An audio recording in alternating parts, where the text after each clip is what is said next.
Dear students, मैं संदीप सिंह, प्रवक्ता भौतिक विज्ञान। प्रिय विद्यार्थियों, आज हम लोग क्लास 12 में एक बहुत अच्छे हेडिंग की शुरुआत करने वाले हैं, जो है गॉस के नियम का अनुप्रयोग, एप्लीकेशन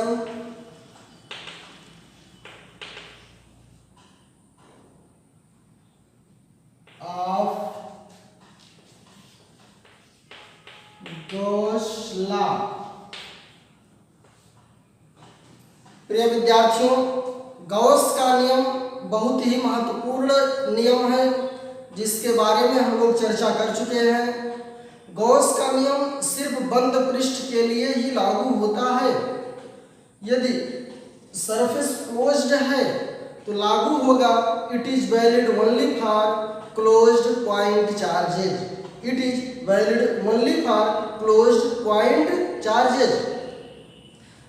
फाई ई बराबर क्यू अपान एप्सिलॉन नॉट, जो आपको बताया जा चुका है। गॉस का नियम का जो अनुप्रयोग है, गॉस का नियम सममित आवेशों सिमेट्रिकल चार्ज की स्थिति में वैद्युत क्षेत्र को सुगमता से ज्ञात किया जा सकता है। जहां भी सिमेट्रिकल चार्ज रहेगा, जहां पर सममित चार्ज रहेगा, वहां पर वैद्युत क्षेत्र की तीव्रता को बड़े सुगमता से हम लोग ज्ञात कर सकते हैं। तो यहाँ पर आज हमारा पहला जो इनका अनुप्रयोग होगा, अनंत लंबाई का, अनंत, आप लोग जान रहे हैं अनंत लंबाई अर्थात जिसकी लंबाई बहुत ज्यादा हो। अनंत लंबाई के एक समान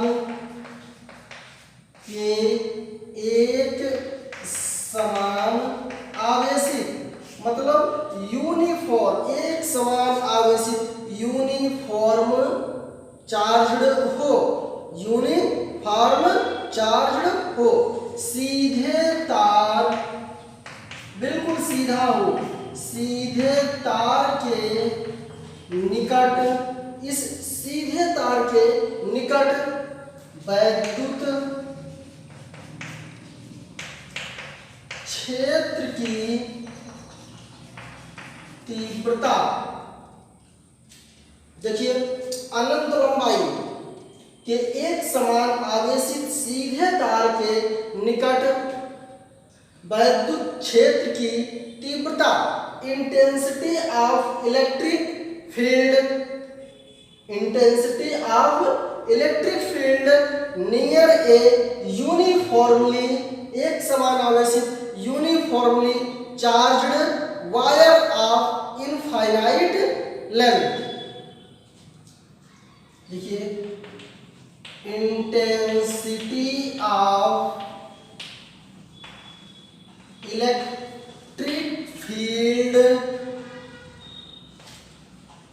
नियर ए यूनिफॉर्मली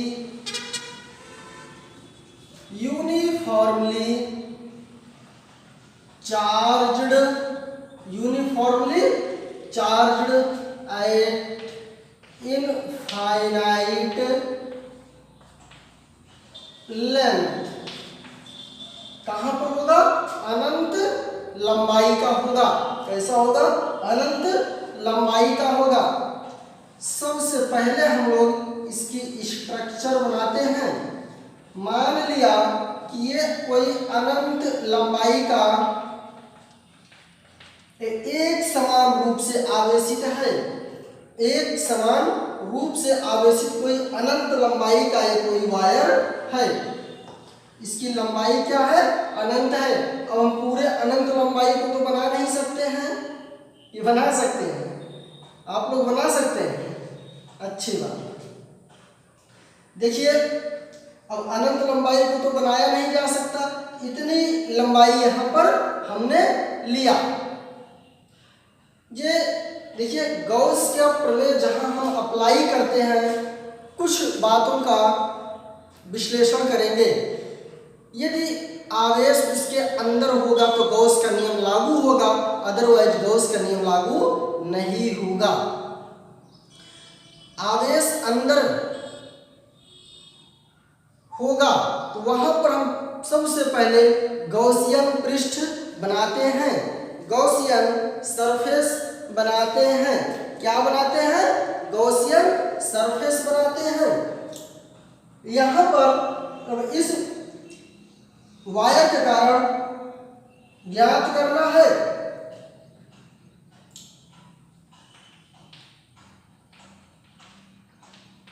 तो यहां पर एक छोटा सा पार्ट ले लेते हैं उसी आकार का जिस आकार का होता है। ये क्या है? गॉसियन सरफेस, जिसे गॉसियन पृष्ठ कहते हैं। इस गॉसियन पृष्ठ के अंदर चार्ज है। इसका मतलब यहाँ पर गॉस का नियम लागू होगा। समझ में आया? गॉस का नियम लागू होगा। इसकी जो लंबाई है, मान लिया कि एल लेंथ की लंबाई है। अब पूरे बेलन के कारण हमको क्या ज्ञात करना है? वैद्युत फ्लक्स ज्ञात करना है। देखिए बेलन में एक तो ये वक्र वाला भाग, ऊपर वाला भाग जो समतल होता है, और दूसरा वक्र वाला भाग जो इस प्रकार, जिसे आप चाक है देख रहे हैं, बिल्कुल बेलनाकार है। एक तो ये वाला भाग जो बेलनाकार है, जो कर्व है, दूसरा ये वाला भाग जो समतल है, जो क्या है? समतल है। तो यहाँ पर क्या है? जो समतल है उसके कारण भी वैद्युत फ्लक्स उत्पन्न होगा, और जो कर्व वाला भाग है उसके कारण भी वैद्युत फ्लक्स उत्पन्न होगा। यहाँ पर देखिए, मान लिया कि यहाँ से r दूरी पर एक स्मॉल एलिमेंट लिया। माना कि जो स्मॉल एलिमेंट हमने लिया है, इसी प्रकार से छोटे छोटे एलिमेंट से अनंत, मतलब बहुत सारे एलिमेंटों से मिलकर के ये पूरा बेलन बना हुआ है। जैसे चाक है, ये छोटा एलिमेंट हो गया, बिल्कुल छोटा, इसी से मिलकर के बना है। उसी प्रकार से इस बेलन का एक छोटा हमने एलिमेंट लिया, जहां पर E की दिशा ये है और DA की दिशा ये है। ये तो कर्व के आकार का है। यहां पर भी इसके कारण हमने एक लिया छोटा स्मॉल एलिमेंट। यहां पर जो DA होगा, DA की चूंकि लंबवत होता है सदैव, DA अब जो ऊपर तल है तो लंबवत होगा। यहाँ पर E है, थीटा बराबर एंगल क्या है? 90 डिग्री है। जब हम यहाँ पर आप इस प्रकार से देखिए, फाई E बराबर EDA cos theta, EDA cos 90 zero हो जाएगा। इस समतल भाग के कारण क्या हो जाएगा? फ्लक्स जीरो हो जाएगा। समतल भाग के कारण क्या हो जाएगा? जीरो हो जाएगा। जबकि जो वक्राकार भाग होगा, यहाँ पर E और DA, यहाँ पर आप देख लीजिए, फाई E बराबर EDA cos theta, EDA cos 0 क्या हो जाएगा? फाई E बराबर EDA, फाई E को ही इलेक्ट्रिक फ्लक्स कहते हैं। अर्थात जो स्मॉल एलिमेंट है, जो वक्राकार पार्ट है, इसके कारण यहाँ EDA, ये बात आपको बताना भूल गए। आप देखें यहाँ स्मॉल DA लिया गया है, तो ये भी क्या रहेगा? ये भी स्मॉल रहेगा। ये भी क्या रहेगा? स्मॉल रहेगा। यहाँ स्मॉल लिया गया तो यहाँ भी क्या होगा? ये भी स्मॉल हो जाएगा। जब एरिया हम स्मॉल ले रहे हैं तो क्या फ्लक्स नहीं स्मॉल होगा? वो भी तो स्मॉल हो जाएगा। इसलिए वो भी क्या हो गया? स्मॉल हो गया। अब यहाँ पर हम क्षेत्रफल अवयव जो ये डी ए लिया गया है उस डी ए से होकर जाने वाले वैद्युत फ्लक्स की, तो इतना फ्लक्स हो गया, डी ए से कितना फ्लक्स होगा, डी फाई ई बराबर ई डी ए। अतः गॉसियन पृष्ठ से, अतः गॉसियन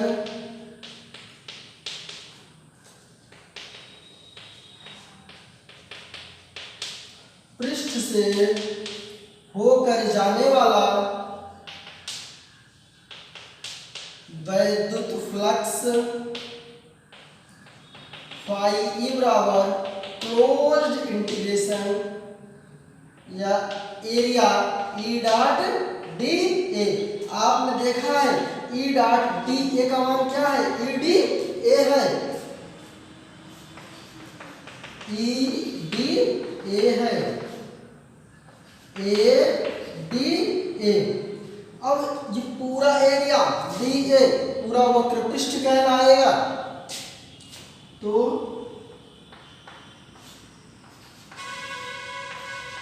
डी ए बराबर 2 पाई आर एल, यही तो बेलन का वक्र पृष्ठ होता है, बेलन का वक्र पृष्ठ होता है। जिसे चाक है, एक मान लीजिए एक बेलन है, छोटे छोटे इस प्रकार से एलिमेंट्स मिलकर के बना हुआ होगा ना, तो ये पूरा क्या कहलाएगा, उसका वक्र पृष्ठ कहलाएगा। तो 2 पाई आर एल हो गया, कि 2 पाई आर एल हो गया, फाई ई बराबर 2 पाई आर एल हो गया। अब यहाँ पर ये समीकरण 1 बन गया, समीकरण 1 बन गया। अब हम देखेंगे गॉस के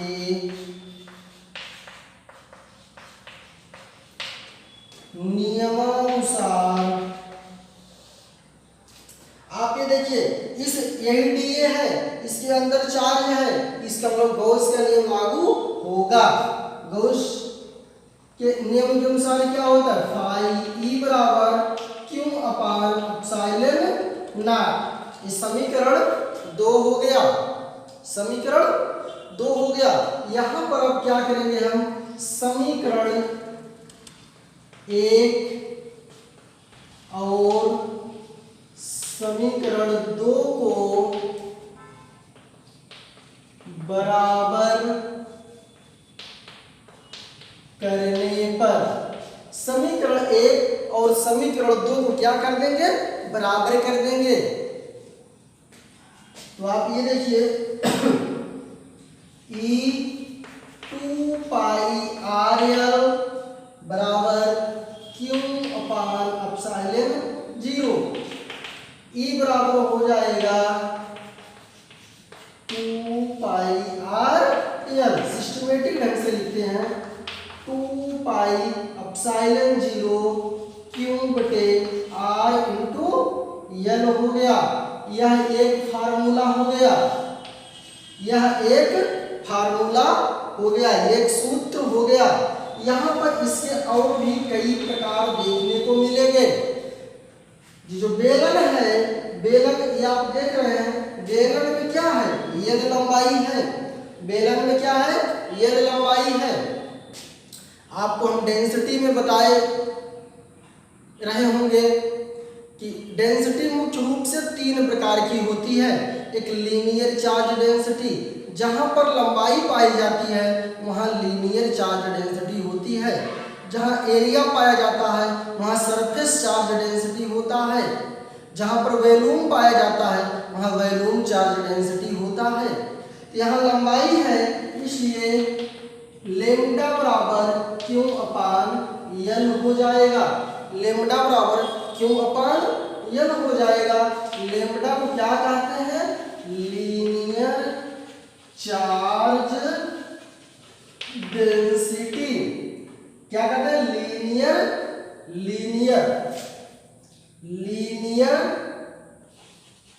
चार्ज डेंसिटी। लेम्डा क्या है, लीनियर चार्ज डेंसिटी है। अब यहां से हम लिख सकते हैं क्यू बराबर लेम्डा इंटू एल। क्यू बराबर लेमडा इंटू एल। इसको चार्ज पर यूनिट लेंथ भी पढ़ते हैं। Charge per unit length is called the linear charge density.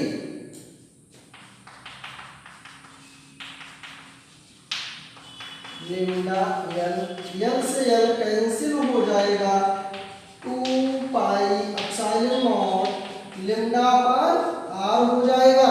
देखिए 2 पाई एप्सिलॉन नॉट का मान तो हमको पता नहीं है, इसलिए यहाँ पर हम नीचे 2 से गुणा कर दिए, ऊपर 2 से भाग कर दिए। आप ये देखिए नीचे हमने 2 से गुणा कर दिया, ऊपर 2 से भाग कर दिया, तो समीकरण बराबर हो गया न्यूटन अपान कूलाम हो गया। ई बराबर 1/4 pi epsilon naught 2 lambda upon r हो गया। लेमडा क्या है? लीनियर चार्ज डेंसिटी है। 1/4 पाई एप्सिलॉन नॉट क्या है आपको बताया गया है, 9×10⁹ newton metre square upon coulomb square. वही मान आप यहाँ पर पुट कर देंगे। लेमडा का मान क्यू अपान एल है, मात्रक इसका कूलाम अपान मीटर होगा। इसका मात्रक क्या होगा? कूलाम अपान मीटर होगा। अब यहाँ पर इनके बीच में एक बहुत महत्वपूर्ण बिंदु आता है, ग्राफ। क्या आता है? ग्राफ। आप देखिए graph between E and r. ये आपका ई है और ये आप ये देखिए बिल्कुल इसी प्रकार से होगा। E is inversely proportional 1/r है। यहाँ से बिल्कुल स्पष्ट है, इस सूत्र से बिल्कुल स्पष्ट है।